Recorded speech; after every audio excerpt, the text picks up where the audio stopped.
Hello friend, John here. Welcome back to my story where I take you through the lessons I learned while selling my business. In the last video, we looked at the various costs involved when selling a business. In this video, we're going to look at the different types of buyer and see what their motivations are when they buy a business. So strap in and hold on tight. The size of your business determines who will most likely want to buy it. First of all, if your business is just you and a couple of staff, it will most likely be someone just like you. Perhaps someone looking to replace their full-time job and make a step into owning their own business. In this case, the easiest option is first to look at the staff already working in the business as a potential buyer. And it's unlikely that they'll be able to get any kind of bank finance to buy the business, so you'll probably have to arrange some kind of payment scheme with them.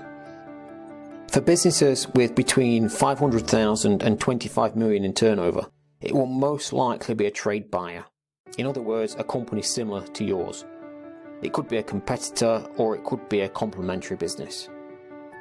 Some of the reasons these firms might want to buy you: if they're a local competitor, then buying your business will reduce their local competition. Other reasons could be that you have some resources that they might need. For example, you might have a better office, or the lease on their building might be coming up to an end. If it's a complementary business, they probably want to sell your services to their clients and their services to yours. It might also be a firm from a different area who just want to increase their coverage area and need that local office with local staff. One thing I always did was look around at which firms were winning clients in my area and then just give them a call up. And then finally, they might not work in your sector or have any experience in it. So by buying your company, they get the experience of your sector without having to start from scratch. When the business reaches 25 million revenue or more, if it's a trade buyer, it will most likely be a major player from a different region who want to dominate your area. The second type of buyer for this size of business is a financial buyer, such as a private equity firm. Though most private equity firms focus on much larger companies, they do sometimes already have portfolio companies that are similar to your business. And last of all, when you reach 100 million revenue or more, the two types of buyer will be either private equity firms or larger corporates looking for that additional revenue that they can just add to their own by bolting your business into theirs. The main reason for this is just because when a large corporate with, say, $1 billion in revenue, it's much harder for them to grow.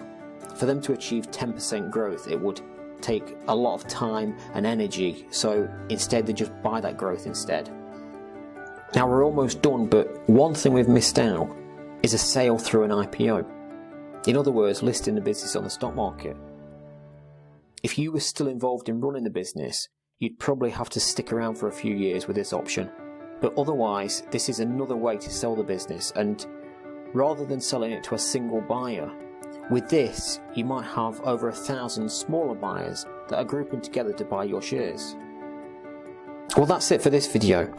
In the next video, we're going to look at when the best time is to sell a business. So, I'll see you then.